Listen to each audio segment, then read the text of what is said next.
Okay, guys. Dude, if you could, sorry, I totally know we had a system, but I just thought of a question. We literally just flowed out the entire podcast and Luke's about to rip it to shreds. Like, if you could only be photographed by like one type of camera for the rest of your life, only photos of you can be in like one camera. What camera is it? Well, I would say Hasselblad, but I don't want people seeing into my skin like that. So probably a Leica, because the Leica flicks you took at me Just colors. went hard. Dude, that's even on an old Leica. They went hard. Yeah, that was on a stinking what's a nuts.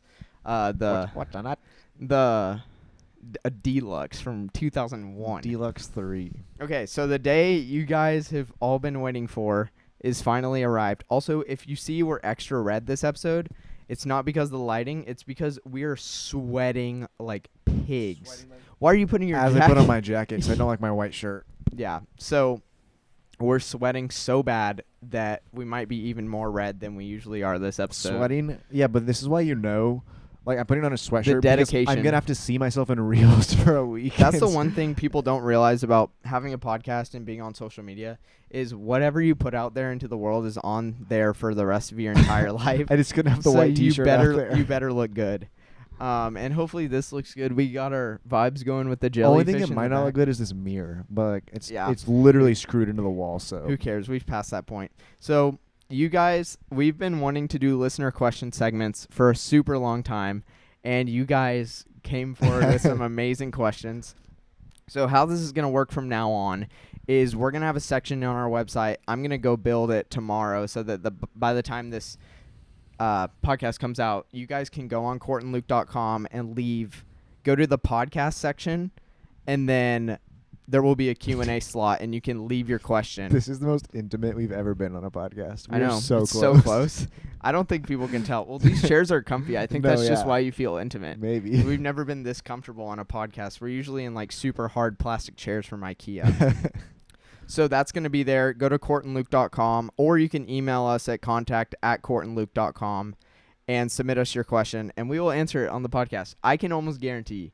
Yeah. There are some, until we get big and famous, and then we have unlimited questions to answer. And then we have to pick and choose. Yeah, then we have to pick. But we're going to go through all of these today, and I hope that we can give each of these their time because there's a lot of them. Due diligence. So, first question is from I've Been Outdoors. Okay. Why doesn't she ever text first? That's a great question. I think we all know the answer. What? She's not interested. I mean, that's true. I mean, yeah, because she will. She will. One day. Okay, here's the thing. There's like a whole thing of if they wanted to, they would, which is malarkey in a sense because just tell people what makes you happy. Like, for example, my fiance didn't know that she was missing this specific salsa in her life that she's been craving ever since she moved from Pennsylvania. And then one day I just took her to this restaurant. And she was like, Cort, this is what I've been missing this entire time. Is this specific salsa? And, like, how was I supposed to know that? Because she didn't, like, never brought that up. Didn't even know she really liked the salsa, like salsa in general.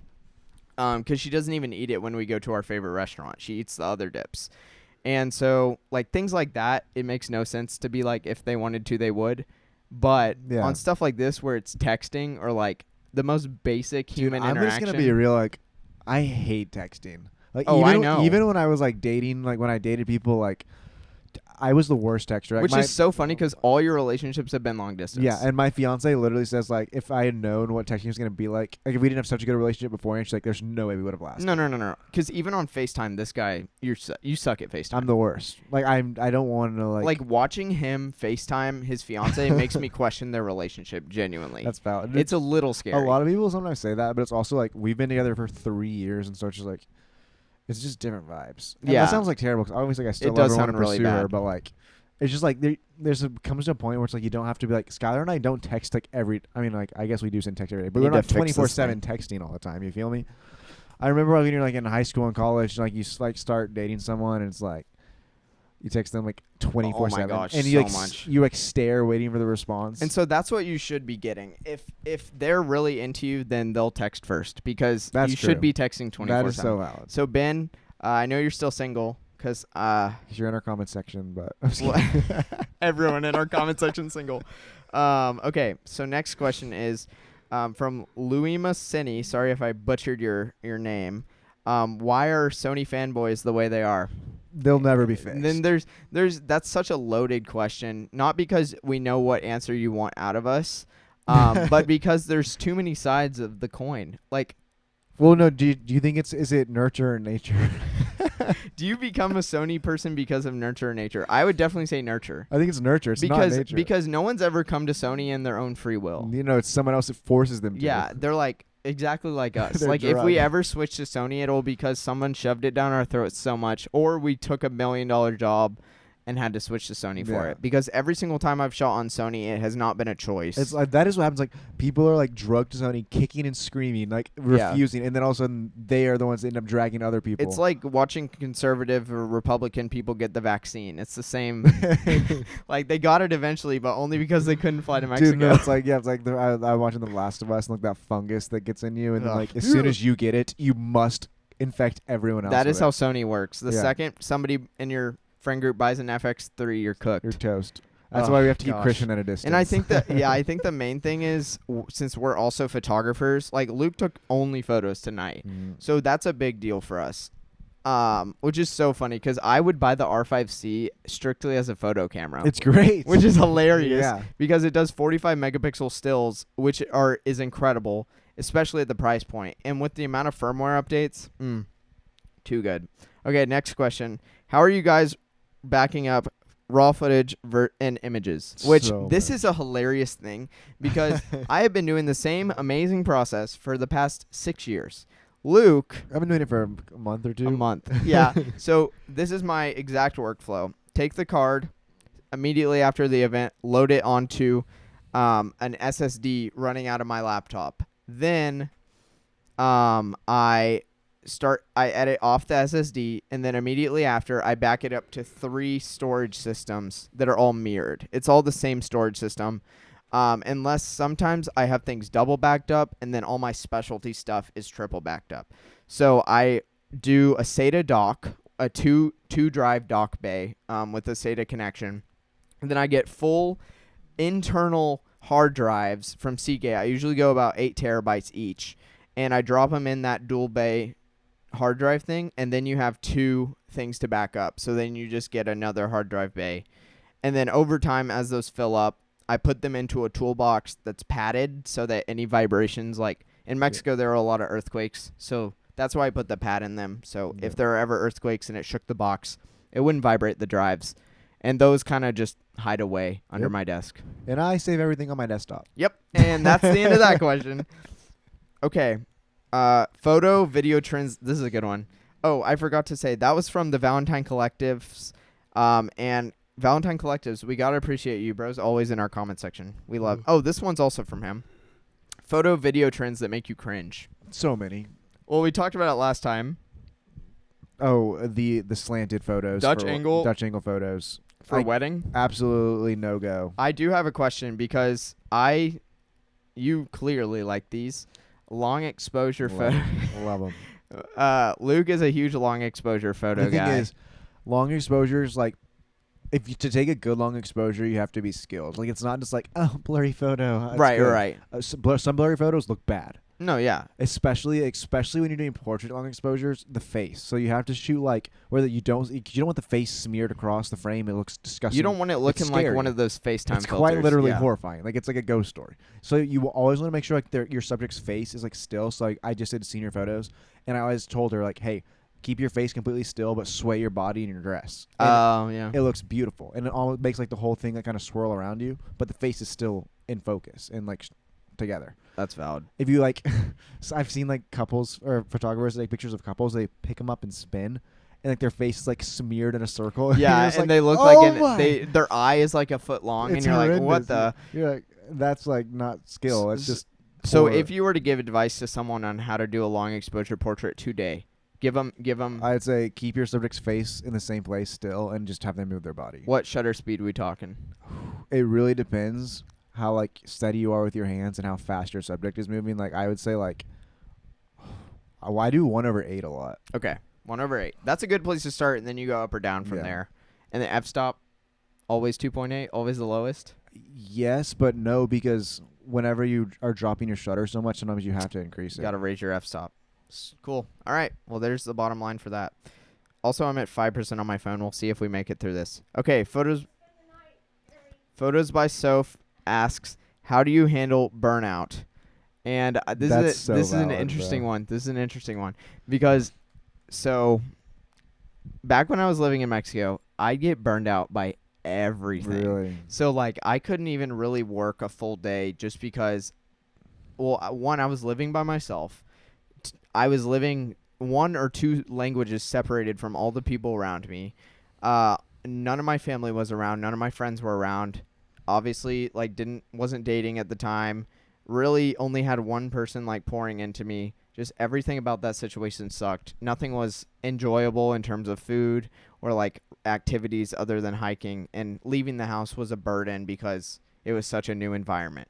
This is all in like the village where I literally had no hot water. So people who are hearing this might be like, holy cow, that life was awful, but also whatever, womp womp. So I was super burned out then all the time. And basically what I would do is I would throw myself a dance party pretty consistently. Really? Yes. So I would turn on music and then I'd just dance. That I don't know. That's not actually that true. I did it a couple times. I don't even know how I handled burnout back then, but it's been a 9-day switch since I moved back. Also Fortnite. I used Fortnite a lot, but I haven't had burnout since I moved home, and that was in August. That is, I don't know, because I feel like it comes in waves and like different sessions, and I would say like the biggest way to battle burnout is like always find something new to be exploring, like always be like learning, because as soon as you find that consistent rhythm, it's going to burn you so quick. I think the main thing that I've been doing since I got home is making everything hard on purpose, like difficult. That is true. So like I'll shoot on manual lenses only, or I'll only shoot on one lens for an entire project, or I'll shoot at like a super wide angle fixed prime lens so that I have to go up to people and like really try and get good portraits of them when it's like an event or something. Stuff like that. I think it's just finding ways to make it fun. Like I edit probably hundreds, not hundreds, but at least dozens of reels a week. Yeah. And dozens for sure. Yeah. And it's like it can get monotonous because it's like it just captions, color, cut out dead space, and you have to do it. But then I just have to find ways to make it fun. So like I'll like be like, oh, this would be really cool if I put an image here. Yeah. Or how would it, if I switch this around, like how does it look? And it's more of like focusing on like or the like story trying to loop every reel. Like if you make every reel loop, so you give yourself challenges. Like for me, it's all mostly entirely gear based, which is a lot of fun. But then other times, instead of getting on my phone and looking for trends, I'll just rack my brain to come up with reels. I will say that is the one thing. It's like obviously like you don't want to be buying gear all the time if you're not like if it's not making you money. But it's like if you really are burned out, like buy that new piece of gear that you've been wanting. Go on eBay and buy a vintage lens. Yeah, that's the best way that I found, because it's like usually a $50 investment. This guy just bought these lights. We have absolutely no business having 2 C-stands up in this tiny office right now, but he wanted to play with his toys, and so we let him. Yeah, like I've used these C-stands like about 4 or 5 times this week, just because like I've been finding reasons to use my gear. Yeah, and I mean they're hella nice. Yeah, like we shoot this on anamorphics for absolutely no reason. Yeah, just because it's fun. So that I think that helps with burnout a lot. It's like just finding new techniques. And just even if you don't have the money to go buy something new, like find a new way to use what you do have. Yeah, for sure. Or like limit yourself. Like, dude, if you're watching this podcast, like you have a camera, you can do so many things with that. Right. From like long exposures to like fast exposures to video. Or you can do what I've done in the past. Try only using a tripod on shots that you usually not use a tripod, and that's devious. Or vice versa. Like if you always use a tripod, try shooting handheld. You want to shoot a long exposure for waterfall? Try that handheld. Yeah, good luck, buddy. Yeah, then you get really into like, oh gosh. Okay. Steady hands in the world. This one's a zinger from Slacker Studios. If I want to be a photographer for the rest of my life, what should I do for college? Don't go. We have the same opinion on this, because I didn't go to college because I knew that I was already making a livable wage off of photography entirely in high school. And so I've just continued that lifestyle. So I work harder now, and I find ways to I just make things work without college. And it's gained me a reputation because I didn't go to college. So it's like, oh, this guy clearly knows nothing about life. So therefore, he must just be really good at his job. Granted, I do know quite a bit about life because I lived by myself in a foreign country. So that was entertaining. But as someone who went and completed a bachelor's degree, I do think it's like good because the question specifies like photography. Like I feel like if you wanted to go into filmmaking, I still wouldn't say go, but like there's an argument to be made. Yeah. Like you could learn, but for photography, like dude, respectfully, that's probably the most. That might be the most useless degree you could possibly have. 100%. Because like. I can't imagine going into a job interview and being like, all right, so what did you major in? Digital photography. Like, that's the most useless. Not that it's a useless skill, but it's like no job is going to hire you to just be a most likely. I mean, unless, like, there's very few situations where you would just be a photographer. Usually you would when be you a get marketer or something with photography. When you get hired as a photographer, 99% of the time, it's event coverage contracting. If you're getting hired as just a photographer, you own your own business. Right. Like, no company is going to hire you to just be a photographer, in which case, why did you want a degree in that? And at this point, there's like this huge argument of like, oh, I want to quit my 9-to-5 and be a photographer. Yeah, you're quitting your 9-to-5 to work 24/7. Yeah. You're not working less, you're working more. 100%. And also, it's kind of I almost equated it real dangerously to something else. I almost said it's like nursing where you're always on call. That is completely wrong because it's not life dependent in any way. So I take that back completely. But it's all encompassing in your entire life, so you will never really be. Yeah, like there's always a sale to be made. Always something to be booked. You're always working. So like if you think, oh, I'm gonna get into photography so I can have freedom, you will never earn that freedom. And when you do, you'll only want more freedom, and you'll think, because like we look at our lives, and like us as freshmen in high school would be peeing our pants if we looked at our lives now. But then you were like constantly like, oh, well, we want to get better. Oh, well, we want to make this next. And so that's the life that you need to know is coming ahead. And then the other thing is college is a lot about knowing who you are as a person. So if you don't know who you are as a person, if you have a like messy lifestyle, if you're disorganized, if you can't turn in projects on time, if your parents have gotten onto you for something in the past 2 years, you should probably go to college. Okay, that's a little extreme, but like you needed college. I don't know. My entire junior and senior year of high school, my parents didn't get onto me. I get it. Like but college for me was like I guess it's just like a buffer to like have a safe place to just do whatever. You need a safe place to become who you are as a person while your brain develops, especially men. Like like us guys, our brain develops so slow that I think you kind of need that gap year. So find like an opportunity where maybe you go work on a film. Like, if somehow like you end up going to college, like make the most of it because like you might as well. Yeah, it's like start shooting senior photos. Like take your camera every single place. Yeah. Let everyone. If you're in a place where you're gonna be there for 2 years or 4 years, whatever college. And I mean that is like. I cannot stress this enough. Assuming like you are going to go out and work in like the workforce, that is the most free time you're ever going to have. Yeah. And like you think like, oh, I'm so busy, I have like homework. You're not busy at all. And I worked a job part time and did school, and like I'm still not even close to as busy as I am working my full time job and doing what we do on the side. Like it is in fact 10:45 p.m. right now. Yeah. And that's just how business works. Yeah. So like don't ever get into the mind space of photography is gonna be chill, like a chill job. It's actually the opposite. So maybe don't do that. Maybe reconsider being a photographer in general. Opinions on the new opinions on the new Sony 50-150 G Master. Okay, I have some strong opinions. If I was a photographer, I'd love that lens. Specifically a wedding photographer.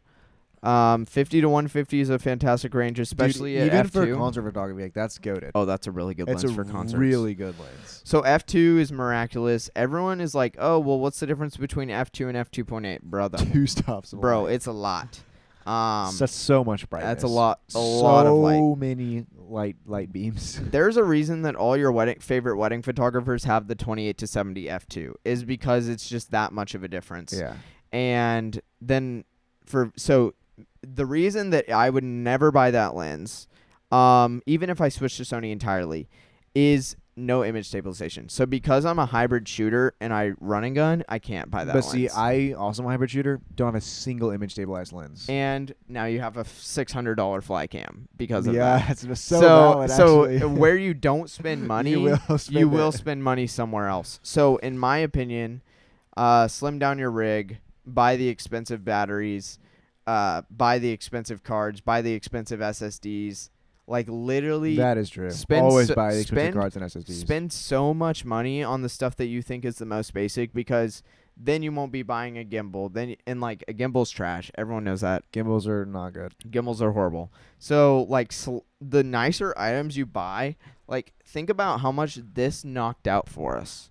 Yeah, I mean, an audio interface. Hold on, we skipped over that. Can we just like give like the gimbal hate a proper hate? Yeah, go ahead. I'm ready. Okay. Cause I don't know if we've like addressed this enough, but like gimbals might be like the most pointless camera invention. No. Most limiting camera invention, in my opinion. That, but also like, why?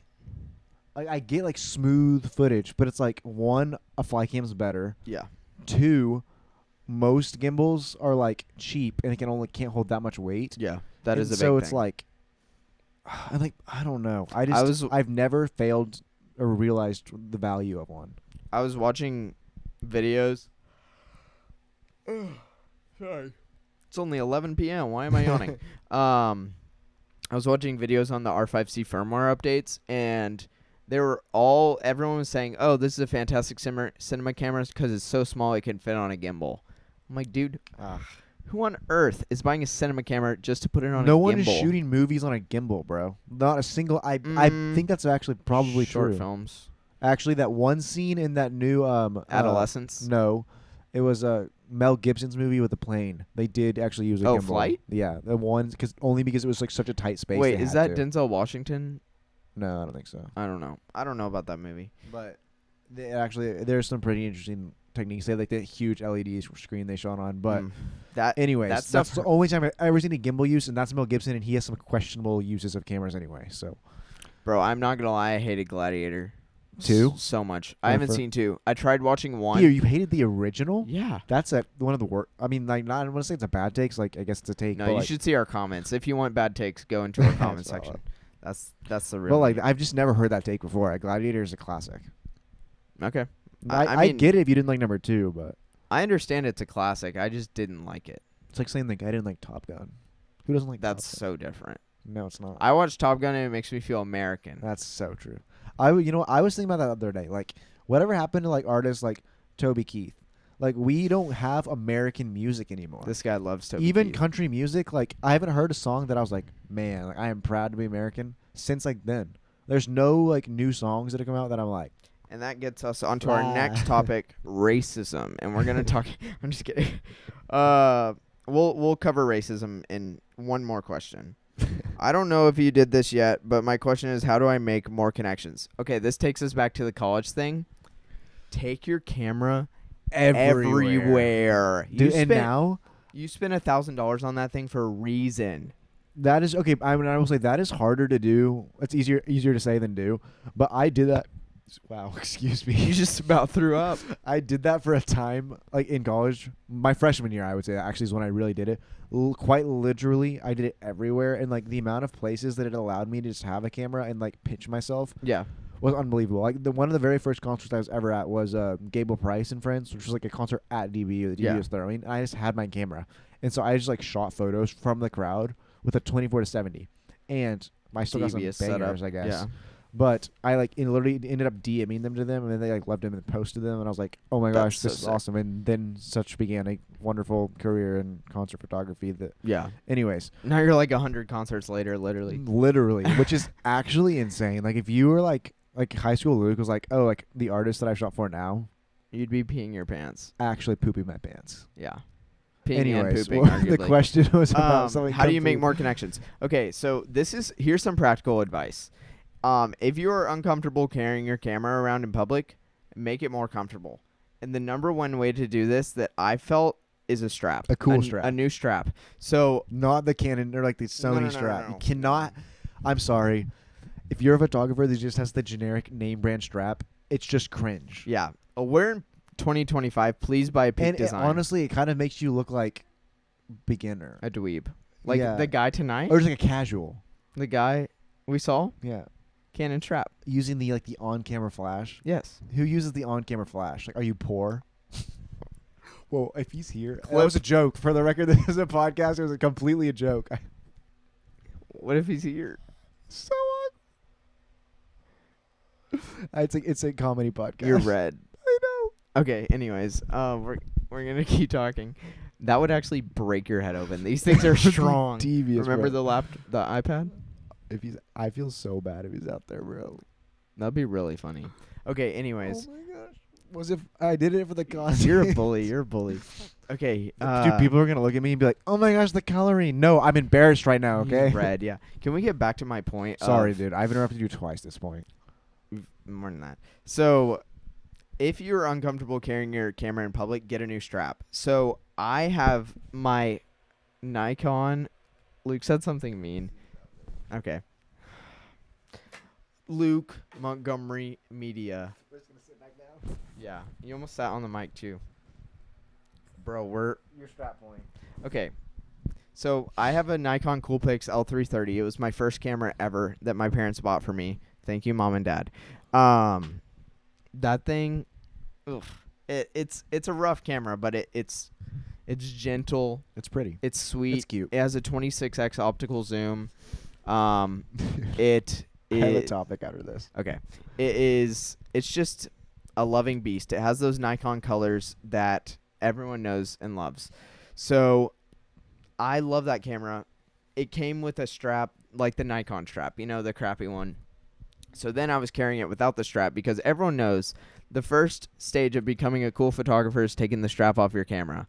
And then after that, you get a real strap like Peak Design or whatever. So I told my fiance, I was like, man, I want to carry this camera around so we can get more memories because we had been doing long distance for like a year. And every time I carried my camera around with her, I would get just amazing pictures of her. And the skin tones would be amazing because it's a Nikon. So I bought a Peak Design strap. It was a $50 investment on a camera that only costs $80, which is hilarious. So I essentially doubled the value of my camera just by buying a camera strap.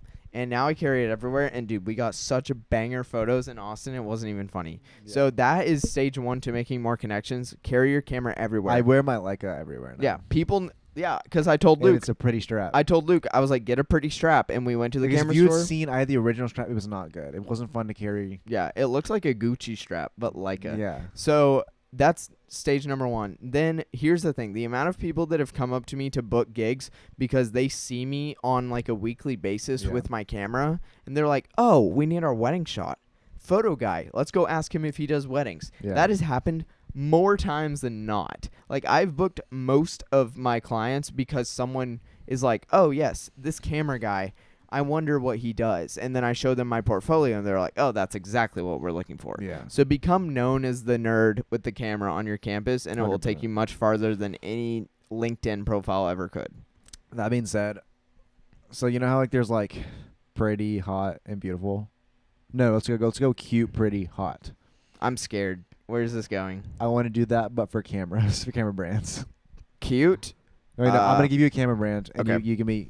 Your options are cute, pretty, hot. Okay. Sony. Pretty. Yeah. Canon. Cute. Yeah. Hasselblad. Hot. No. Yes. No. Fuji is hot. Okay, Fuji, but what about I'm thinking Hasselblad? of the body of the camera, not the images it produces. No, yes. See, Hasselblad seems cute because it's so chubby. That's okay. Fuji That's is like valid. sleek. Sony's sleek. Okay. Canon's cute because it's chubby. The little rubber. It's ergonomic. Leica. Hot. Yeah. Clip that and then done. Okay, we're moving on from this segment. I'm uncomfortable. Okay. Wait, I feel like we're leaving a major one out. Panasonic. Ugly. And now onto the topic of racism. I hope we can clip that so I can make it fit. I'm not going to say who this is because I'm not sure what his employment status is, and I don't want to get him fired. What are your thoughts on Pope Francis dying? I have literally no opinion. I'm not Catholic. It makes me want to watch Conclave. Then he said, just kidding, Canon versus Sony. And so this brings us to Luke's topic of racism. Okay, I was going to say, like, literally, like, photographers are the most racist. Because, like, if we're assuming if camera brands are racist. Right. That might be worse than actual racism. No, I think what's it is. said between, like... With the amount of hate that's online. I'm really surprised there hasn't been, like, any derogatory word. Or, like, for any type of shooter. A hashtag... Like, if you had to come up with a slur for a Canon shooter? I'm not even answering that question. HR is calling me. That's so weird. My bad. We don't even have an HR department, but they're still calling me. But yeah, the amount of hate that like is spread online, like the camera war is actually absurd. 100%. I'm here for it. No, I mean it helps our it's analytics. all in good fun. But I will say Christian made a comment on the other podcast that he said that the Sony shooters are more supportive than Canon supporters. And I don't know why I didn't push back in the moment. I think No. I have no pushback against that. I think it's the opposite. I think Sony shooters are way more competitive with each other and would not support each other. Nope. Every Sony user that I've hung out with and worked with, they're all like, "Oh, we all have Sonys. Let's go shoot together." Really? Yes, every single time. And I mean, I'm an outside. You also looking never in, so. shoot with Sony people. I shoot with Sony people like every. That's what I'm saying. Day. Like, I'm an outsider looking in with like no actual context, but I just feel like the people that I know that shoot Sony are just like compared to the people that I know that shoot Canon. Canon people are just generally nicer human beings. Well, I think Canon people are always looking for the sale. That might be why it feels like they're nicer. It's because I feel like someone who shoots Canon. Actually, no. Someone who shoots Sony is more likely to teach me something new, I guess. But like someone who shoots Canon is more likely to like is better, be kinder. So here's my thing: is Canon people are nicer because they're happy with the way the camera feels in their hands. Yeah. Sony people are just constantly uncomfortable. This is cold. That's why they have to have such a textile camera because their hands are so sweaty because they're nervous. Anyways, what are your thoughts on the Pope dying? I just watched the video on like how they choose the new one. Did you watch Conclave, the movie? No, I don't know. I need to watch that. Maybe we can watch it together and talk about it. Dude, yeah. There's a lot of movies I want to watch with you. That sounded weird. The most romantic thing you've ever said.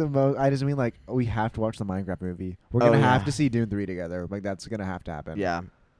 I saw Dune 2 with my ex-roommate Luke. Dude, it was a good time. Well, I'm just like gonna say this. Dune 3 comes out when next year. I don't even know. This podcast better be big enough that we get invited to go see like the premiere. Well, I went to the premiere in Mexico City of Dune. Yeah, no, but I want to be I want to be like going to the red carpet, putting it in Jason Momoa's photographer's face. Well, we need to call him and be like, did you shoot Dune? And why did you comment that on the podcast? What if we're like, hey, can we be your content creators for BTS? Because he's gonna want pictures of himself. Oh, dude. So Jason Momoa's photographer, if you're watching this, you know who to call. If you're ever on the set of Dune, I'd switch to Sony for him. Oh, I'd switch. Sony. Were you gonna say I'd switch to Nikon? Yeah. No, I wouldn't. Anyways, and then same question from Priva Ditya.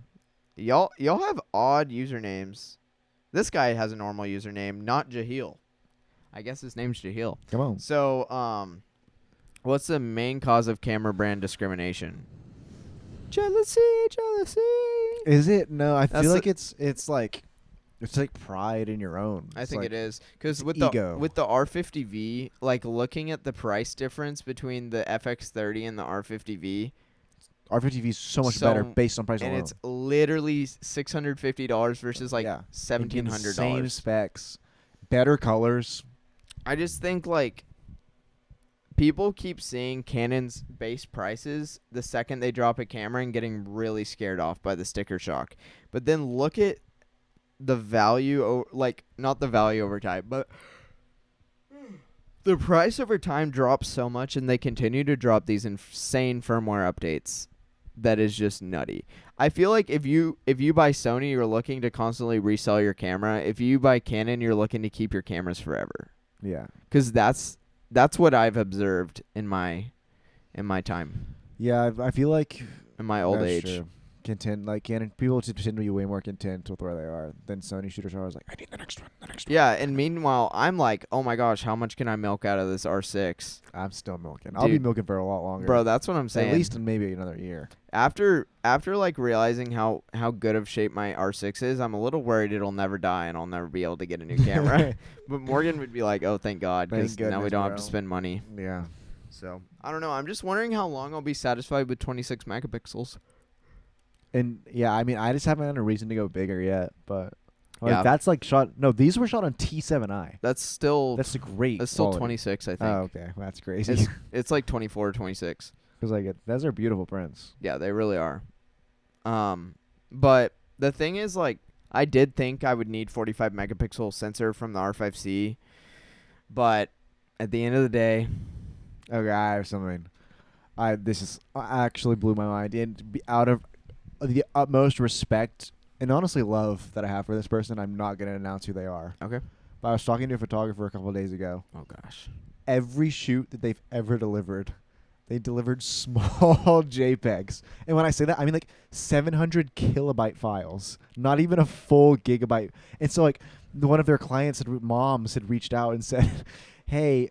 you know it's bad when the mom notices the quality's like, bad. I'm trying to blow up these engagement photos. Not even like big, just like a 12x4 or whatever, like little tiny. So like, but like these aren't big enough. Like, they keep saying like they're not big enough. Then I was like, dude, you might as well have shot it on an iPhone and it would have been better quality. Yeah. And like, mind you, like she's shooting like 20 megabytes raw. Yeah. And just delivering he or she. Do you want to hear something crazy? But anyways, I helped them figure it out. We got it. I told them they should send all of their clients all new photos. There's someone I've had to deliver videos to a few times, and they ask for the files to be so small. I'm talking like 300 kilobytes for a video. Dang. I had to put the bit rate to 8 megabytes per second. That's crazy. Keep in mind, this podcast is in fact... Oh, wait. I think it might have been 0.8 megabytes per second. Yeah, that'd be small. Keep in mind, this podcast is a minimum of 45 megabytes per second every time you're watching it. No matter what streaming platform you're watching on, we promise you're watching this at a minimum of 45 megabits per second. So, like, going down to 0.8... Yeah, that's crazy. I will say oh my gosh. Frick, where's I uploading it? Oh, yeah, because like Spotify, dude, you gotta fix your platform, bro. Yeah, we wanted to switch to 150 or 200 megabytes a second because we're shooting in 6K at one point, and I couldn't upload it. So, alas, back to 45. It's not bad. All right, next question. That's it. That's all of them. Yeah. Dang, what's our time? We're at 35 minutes. I feel like we can keep ripping on the college thing, but I mean, yeah, let's take a quick break. And yeah, my throat kind of hurts. I need some water. Let me regain consciousness. All right. Sounds good. We'll be back. That was good. All right, and we're back. And the shortest break we've ever taken on this podcast. It's been a while since we had one of those. You love that thing. I don't even know. Okay, let's... You all right? Yeah, I was going to talk about the M50s. But they're back there. Okay. So, I have two things. Do you want to go first? No, you got it. Okay. Y'all have got, specifically wedding photographers and videographers, you have to stop complaining about tight deadlines. There is no such thing as a tight deadline for a wedding photographer or videographer. Unless you're turning around your edit directly to an editor for a live edit, you do not have a tight deadline. Unless you're walking off the NFL field and uploading to an Ethernet cord, you have no deadline. Unless you're tethering your camera to an Atomos Ninja, running an Ethernet cable into that, running it to a NAS so the editors can start editing it immediately, unless you're shooting a wireless transmitter JPEG of an F1 race so it immediately shoots to a Google Drive, or running an Atomos to Frame.io so that your editors can start working immediately, and running your own clips so you're not even filming the entire event. You're literally clipping stuff in the Atomos. That is not a tight deadline. Yeah. I don't care. A week, not a tight deadline. 24 hours, okay, cool. Kind of a tight deadline. you guys have to stop complaining, especially you wedding videographers and photographers who are putting 8 weeks in your contract. Yes, I put 6 weeks in my contract, but 99% of the time I say, hey, I can promise you I will turn these around in 2 to 3 weeks. I think and that's you can actually count on that. Yeah, that just made me think of something important, a little bit off topic, but like the importance of having a contract. Oh my gosh. Because I remember, and like I was so guilty of this, even when I started, and I feel like there are a lot of people when they start, they don't put a contract, and I'm like, dude, let me just like put this out there. Even if you're shooting for someone that's one of your really good friends, always have a contract, because, and like I know like my rule was until I get screwed, I'm not gonna worry about that, and then I got screwed, and so now I do that. Who'd you get screwed by? Hold on, I'm thinking it was this guy. He owns Genius. Rich knows him. So this guy, yes.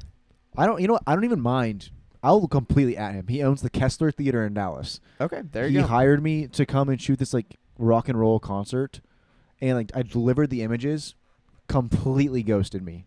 Didn't pay you? Never paid me. Oh, dude, I actually did get a messed Which up like is kind of time. on me for delivering them before payment, but like aside, I was kind of new. The only time that I've ever gotten not paid is, well, actually tonight someone owes us money and they're a few hours late on payment. Well, the thing I'm saying is like, but when someone scams you like that, like usually like I'm like, like I won't at them on the podcast. But, like I have literally no problem, and like in fact, do not work with them. Like I very strongly. Kessler Theater, we're not gonna work with you anymore. I mean, if they're under new management, maybe, but I don't remember the guy's name, so there you go. I will not. I will never shoot like Taylor Swift could be performing there and ask me to go. I wouldn't go. That's not true, but yeah, that's not true at all. Bro loves Taylor Swift. But Taylor Swift wouldn't be caught dead there, so facts, especially not after it's a really small world tour. Okay, and then the other thing I have, throwing away camera boxes is the hardest thing ever. Why is that though? Do you still have? It hurts me. Yes. Yeah. So I only recently threw away my camera box from my 50mm 1.8, the first lens I ever bought, and my Canon SL2, the first camera I ever bought. I only recently threw them away. It's been 6 years since I bought those, and I threw them away about 2 months ago. Yeah. And I will say, like, I feel like a lot of times the reason that we don't want to throw them away is like, oh, if I ever do want to like sell it, maybe it's a little more. I have an update on this. So I was looking at shopping just to see how much I can get for my old SL3. And like on KEH, there's a box. This is like with original packaging or with not, a $3 difference. Oh my gosh! So like it really doesn't matter, guys. Yeah. Like, so throw away those camera boxes. Your wives will love you if you stop taking up all the cabinet space in the closet. Do you think you'll ever like sell your old bodies? No. I kind of like having them on my shelf, and there's the progression. My goal in life is to literally burn this R6 into the ground. I don't even necessarily want to buy a new camera until this thing literally shatters. Yeah. Not by dropping it, but by how much content that I've shot on it. And then I'm going to put it in a little shadow box with maybe my favorite photo that I ever took on it. Yeah. Or like a decrepit SD card, like the Sony Tough card that's in this camera right now that has been through terabytes of footage. Like, there's no way. The fact that we're trusting the podcast onto this Tough card shows how much faith that I have in it. So yeah, that's what I'm gonna do. I'm gonna like write like a letter to it and put it in a shadow box, and whatever condition it is, I'm gonna leave the sensor completely exposed and everything. I do think too, like, it'd be fun to do a YouTube video one day where we just can only use like the old cameras. Oh yeah. So as we progress, eventually me and Luke are going to have to do this full time. We'll just say that.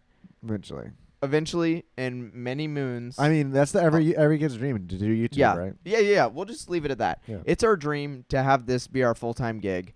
The very second that we have the opportunity to make you guys more YouTube content, we will be bringing on.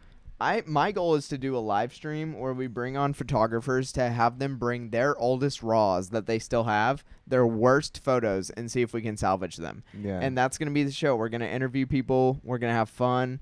We're going to eat like mozzarella sticks. Hot wings. Yeah. And we're just going to edit our old RAWs. And I have some good. That'd be fun. Dude, like I have some rancid concert of some pretty famous people out there. I have some horrible portraits of you. And you have some horrible portraits. What's crazy is like I probably have some photos that like artists would like sue me if I released. Like they were so bad. Well, I know we have one artist that we broke rules shooting for. So Alas. They probably would sue us. But that was an accident because we didn't know that our cameras could specifically shoot in black and white mode. Yeah, who knew, right? That's kind of awesome. You can literally shoot in monochrome. Because we were like, oh, well, we'll just turn it black and white in public. Yeah. And granted, none of those photos that are not in black and white have ever seen the light of day. Yeah. So we are still living under contract. But apparently the lady who was shooting next to us on the exact same camera model did know that you can do monochrome. Which she probably looked at us like they're breaking the rules. But yeah. I will say that is like, wow, this is like. Not you digging your feet out in front of the fan that's blowing into our faces. Dude, stop. That's disgusting. This is my off. I have the topic I want to talk about. Okay. So I think it's really important, especially for like experienced creatives, to have like a comfortable. It's like that doesn't necessarily have to be a studio, but it can be like an office. Like I just made this office, and like my ability to absolutely lock in and grind and create masterpieces in here is like doubled. Yeah. Since like the white light that I had previously. And he's talking about his hospital grade down lights. Yes. Like ceiling lights versus some lamps. And like I know that there's studies, because I looked it up when I was designing this office, that like white light increases your productivity 25 to 30%. Yellow light increases like relaxation. But like for creatives, I feel like it's different. Like we need a comfortable atmosphere. Like that allows my brain to like create the best things. And we're getting 100% of monitor light glued into our eyes. That's so true. There's my white blue light. Yeah, there. There's your productive right there. But I will say, like, and it's also a game changer to be able to like take my shoes off in my office, put it on my carpet, and just like. Okay, now we're getting into Luke having undiagnosed autism. Maybe it is. I'm stimming, but like. Get out of here. No, but like it is like I feel like so valuable, and to be able, even like in my house, like I feel like with a studio where you can walk in and just lock in. And that's where our podcast business stems from, is everyone and their mom wants somewhere they can just come, sit down, and hit a button and create. And that is the reason we don't do multicam on this podcast. That is the reason we use one lens on this podcast. That is arguably the reason we didn't really buy lights for this podcast originally. Like there's so much that goes into it that you guys might be like, oh, this is so stupid. I want a full-on production and I want to see all the behind the scenes. But at the end of the day, you will get that one day. Yeah. Like I want to put that out there. Like eventually you guys will see a change of production, and that will solely be because we hired people. Yes. And so I am just now moving into an apartment, which is crazy. And so Skylar and I decided to get a 2-bedroom, with 1 bedroom just being a studio for me. Yeah, which is like that's kind of wild that you did that. I can't even lie. It is, but it's like also like what you were saying, that my ability. Like I literally plan on being able to have like a camera that I literally just have set up. I can just sit down, hit record, and start creating content whenever I want. It's convenient. Yeah, and it's like I have like my music production in there. Like, do I release music? No, but I love making it. You know. And so like I'm literally like I'm getting my great grandmother's old piano. Yeah. He's going in there. I want a keyboard in there. All my guitars in there, my amps, and then like just like obviously like lights and camera stuff, and it's gonna look super vibey. Maybe some plants, but it's like a place where I can go in and literally just like at the end of a long day, just like go in and create whatever that I want to create that day. Maybe I want to sit down and like write a book. Maybe I want to take some photos. Maybe I want to record a stupid video that'll never see the light of day. Which happens a lot. I think the bottom line is you need to, like, I've said this a couple times on the podcast, but I cannot emphasize it enough. You have to shrink the time from the ideation to the actual end product. So true. And having a space where you can actually make stuff is a luxury. But once you have it, you can't really go back. It's super nice. It is so nice. And we did challenge ourselves to shoot this podcast in a different place every single time. And eventually that will change, unfortunately. I hope we have an actual office / studio one day. We will. So that's why I bring all this up, is like this podcast, the vibes will always be the same. It will always be laid back. Like we see your comments and I appreciate them so much. Yeah. The fact that you guys feel like this is a place where you can come and unwind and have gear talk instead of this like pressurized. We're trying we need to get trying this. To be so smart. Like we have to, like, this is not like, yes, we love professional setups. We love professional lighting, and we want to bring that aspect of it to you. But at the same time, it's like have fun, bro. Yeah, this podcast exists for us to have fun. Like, literally the sole reason. The day this podcast is a hassle, we are literally in the red on this podcast. 100%. Well, not really. Not really. If we were, I'd still do it. If we were, who cares? And it's been a blast. And I really appreciate every single piece of encouragement means the most. And every single hate comment helps us get better. That's so true. Except the ones where it's like, you guys, you smell or something. Yeah. Dude, the one that said you looks like you don't shower. Yeah, that was actually evil. The that one was day. Horrible. Well, here's something that happened recently.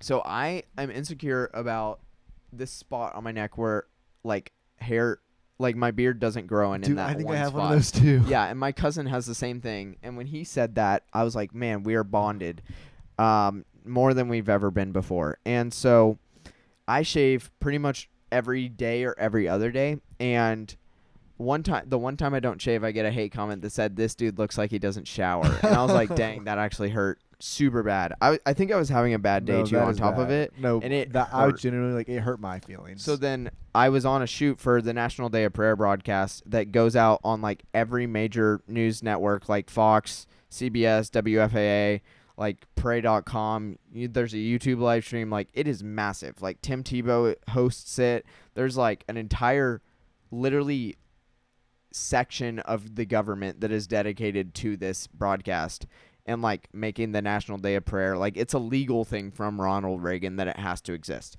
So I am behind the scenes on this. Like, I help orchestrate some of the people who are in it. I help like set up a little bit, and then I don't know if I'm under NDA for this. I'm just gonna say it. I just helped with National Day of Prayer. Well, I'll leave it at that. Yeah. So, because it's kind of obvious, I'm in the freaking stream. Yeah. So I show up and I get a text at the last second. It's like, hey, like, you wouldn't mind being on this, right? Like in it or helping with it? Okay. So I was already gonna show up because I was helping manage all the people who were gonna be on the screen doing monologues and stuff. And then I'm wearing like an all black shirt like I usually do when I'm doing shoots. And he's like, hey, like, you want to give it a go? I had not shaved. And I had just come off that comment. And so I was on national television today. It's unshaven? Yeah, unshaven. No. And unhaircut too. I didn't even notice. It wasn't bad. Yeah, you can't tell. But that was the first time I've ever been on national TV, or something that I've worked on has been on national TV, I think. That's crazy. And my biggest insecurity was out for the world to see. And I literally told the camera guy, who's one of my groomsmen, I was like, my biggest insecurity is about to be in the public eye right now. Dude, okay, that is crazy. Yeah. So I remember an ad that I made one time, like, got to play like in theaters, like on screen. Yeah, and you missed it. And I missed it, and it sucks. But I'm curious because like a lot of stuff that you make, it plays on the equivalent size at a massive. Right. Does that mean the same to you or no? So it used to. It does feel like a win. Do you think when something that you make plays on a theater screen, it'll feel different than it did like on the screens at a church? So it's all about the audience to me. So I've worked at a mega church for a very long time. A lot of footage that I've shot has been shown. I would say the biggest audience I've ever had is probably 15,000 people over like a weekend. Yeah. And then like I've shot some music videos that are like in the millions of views. So like those feel the best because it's like, oh my gosh, like a big team worked on this. I had a key part in this. Or like, oh, they used. What means the most to me is when I shoot something and an editor picks those clips. Yeah. And you can tell like, oh, they really liked my stuff because it's a majority of the footage. That means the most. The second thing that means the most is when my family's there and I'm with them watching it. Because that, like, today I texted my entire family. I was like, hey, guys, like, what I work on. Because they don't understand what I do usually. Like, my extended family, they're always like, what are you working on? And I'm like, I just take photos. And so it's cool to share, like my fiance was like, I was like, you should really watch this because it is like, obviously me and Luke are Christians, so we're dating Christians, marrying Christians, duh. And so I was like, you should watch this because Tim Tebow is a really influential spiritual mentor around the world. Did you ever read his book? Mm-mm. That's a good one. But like, dude is very well spoken, and so I was helping work on some of his sections. And I was like, man, Morgan, you should really watch this. And she was like, dude, of course I'll watch the freaking first time you're doing something for national television. And I was like, okay, sweet. But, like, just sharing that with like people around me who are close to me is the biggest win. Like having you come in and like me backing it up, me like, look, that's me. Like that means a lot. Yeah. So I think those moments where you're sharing something that you made with people are bigger than like, you know, like getting 300,000 likes on a reel won't mean as much as like a 500 person theater screening with like family and friends. Okay, here's another question for you then. Say you write this film. Yeah. Like you write it, and you like want to direct it, produce it. You pitch it to like Warner Brothers. They're like, hey, we love this.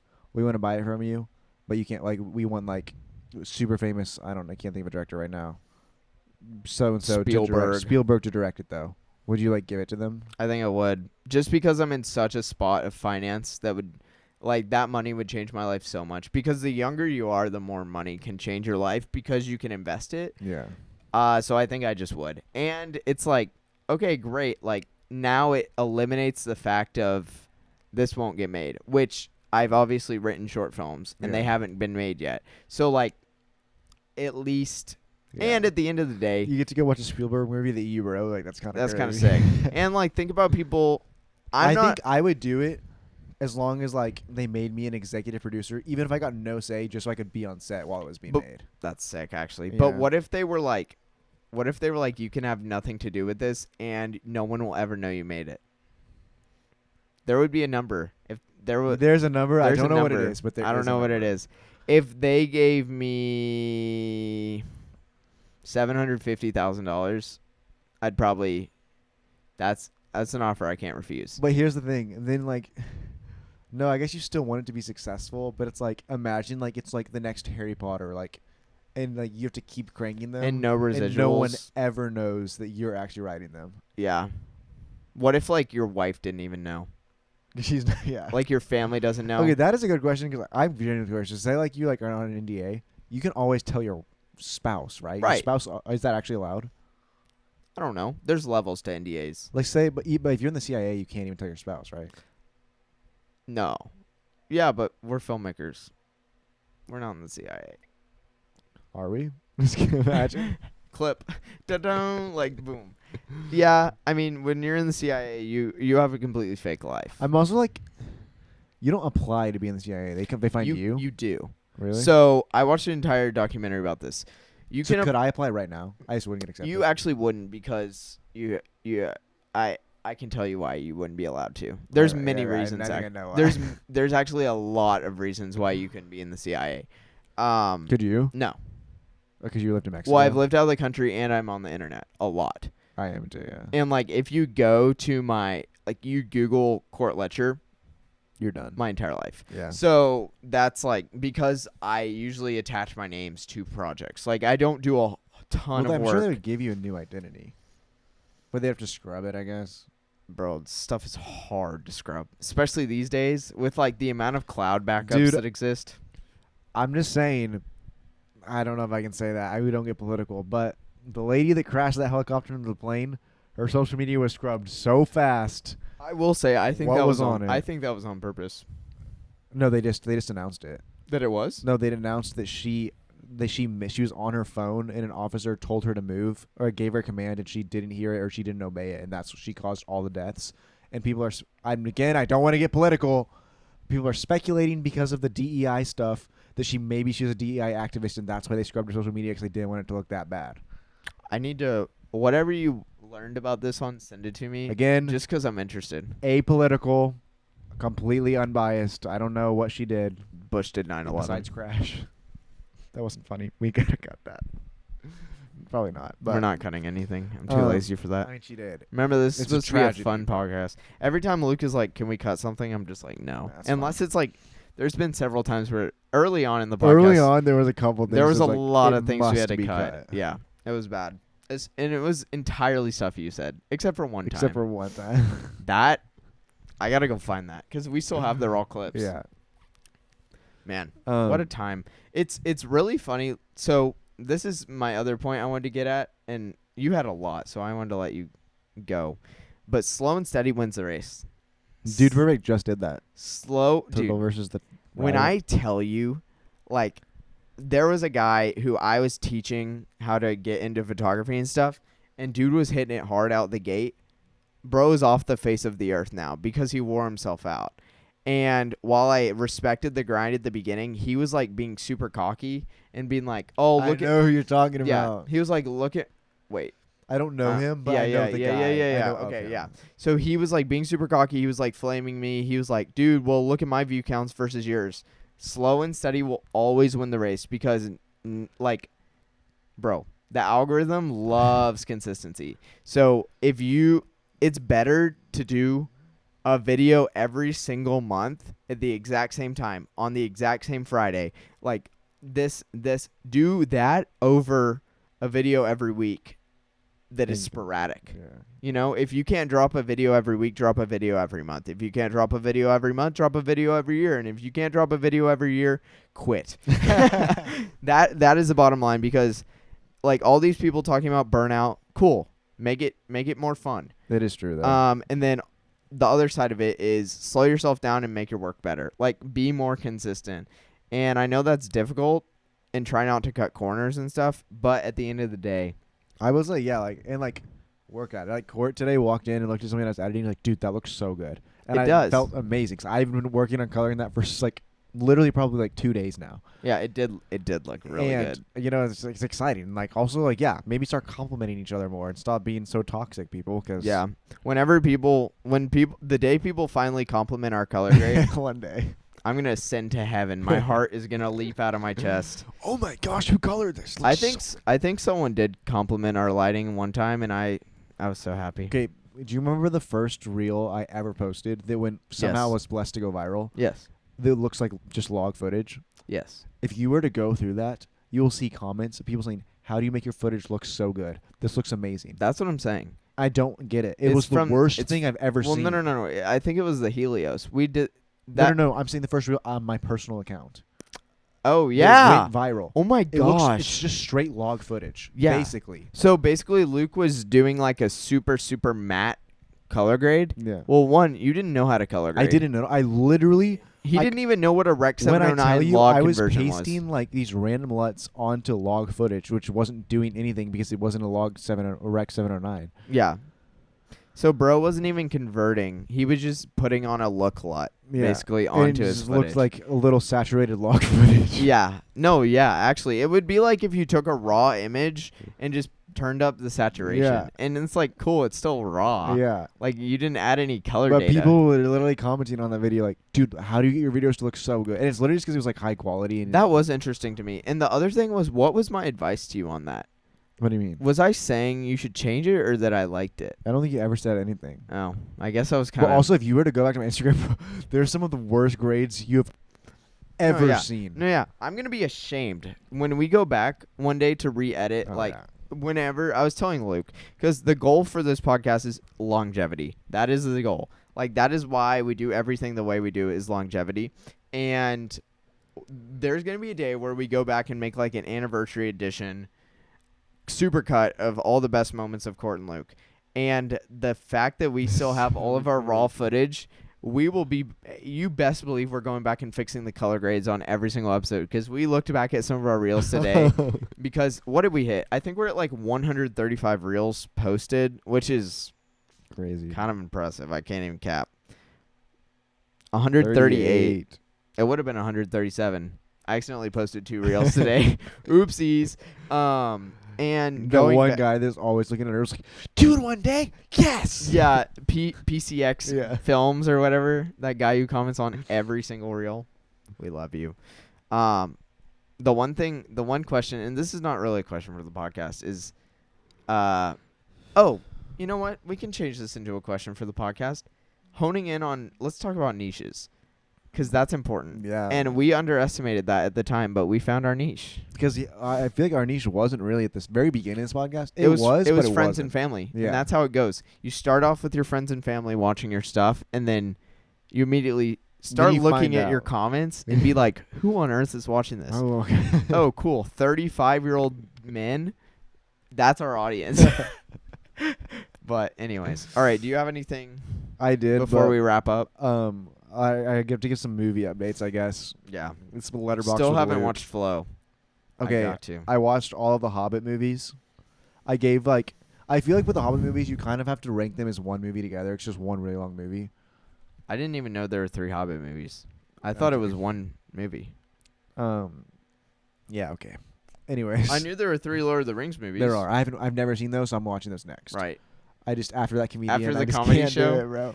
I gave The Hobbit, all 3 movies combined, 4 stars. So all of them? Like, okay, well, I gave the first movie 4 stars, second movie 4 stars, third movie 3.5 stars. So overall 4 stars. Cool. Mufasa, the Lion King. Okay, so this is going to be a little bit difficult for me because people had hyped this up. Like, I had heard it was like a good live action remake. And I will say the story, probably 8 or 9 out of 10. Really good story. Yeah. The music.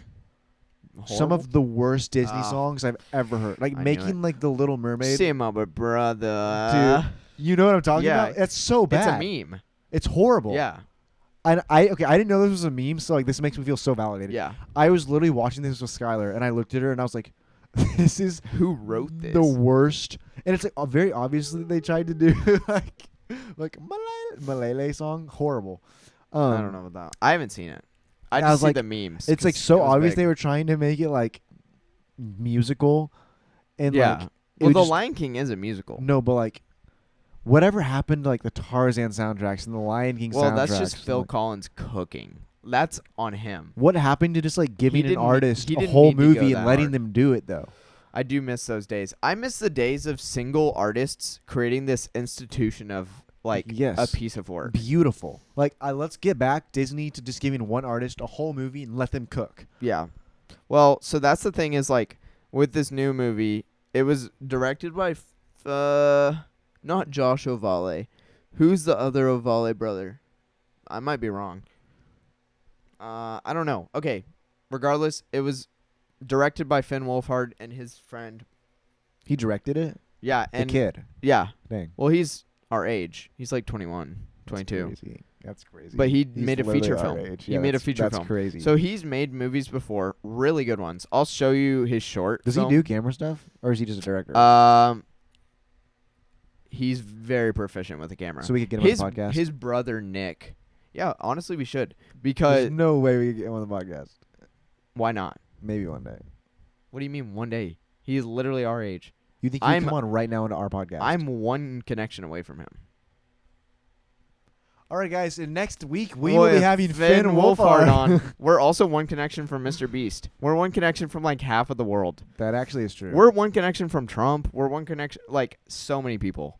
So many artists. Oh my gosh, dude. We're literally like Jay-Z, like every Beyonce, everyone. Taylor Swift. Any Christian artist, we're literally one connection away from. Like I know the producers for all of them. Right. Like 99% of the world, we're one connection away from. In terms of celebrities. Except, not gonna make that joke. That was a filter right there. Anyways, good idea. Okay, so yeah, but he made a horror movie, and I haven't watched it yet. I'm going to watch it because the whole thing was, I mean, dude, young. He's our age. He's like 22, 23. Gideon? No, Finn Wolfhard. What are we, bro? What? I thought you said to the Gideon. I was like, pretty sure he's like 30. I said dude young, but I yawned because it's 11:40 p.m. Valid. So he's young, but they gave him money to make this feature-length film, and he did good. Wait, has his TV show come out still? Like Stranger Things this year? The newest season this year, right? I don't know. Yeah, it comes out this year, but I haven't watched that in a long time. I'm gonna probably have to rewatch it. But I do. Calpurnia is one of my OG high school bands. Man, that was a good time. And so just knowing your strengths, like his brother is definitely Nick. His brother Nick. Give your hands up, my brother. Is definitely proficient with cameras. I know that. And so yeah, maybe we'll have him on just to talk about the process of like shooting an entire short film. He directed it. So like he was pretty hands-on with the camera from my understanding of it. I think they shot it on an Alexa 35. Nice. So as one does. It's pretty dope. Yeah, as one does when you shoot a feature film. That's my dream. Yeah. Just because of the legacy just that camera is. All right. Should we just end there with that That was weird. Would you not? If I got to hold an Ari Alexa, I think I would literally just put my cheek to it and just like smell the fan blades. You know? Yeah. Just cut it right there. Yeah, just end it. All right. Is that all? I think that's it. Everything you got? Well. Oh, no. I had one more thing. That's the thing is, like, with him being in Stranger Things, it's going to be really hard to get him on now. Yeah. If he was done with Stranger Things, it wouldn't be too hard. That stinks, though. New Marvel movie comes out this weekend. Oh, it has a 90 on Rotten Tomatoes. I'm really excited. I've heard it's the best Marvel movie since Endgame. I reviewed Captain America. It should be, because the bar is so incredibly low. It's not even funny. Well, better than Guardians 3 would be crazy. So. Well, that's James Gunn. That's like a whole nother thing. See. Oh. Anyways, you're getting a call. Tune in next week for our review of Thunderbolts. All right. Sounds good. We'll put it on the business card. See ya. See ya.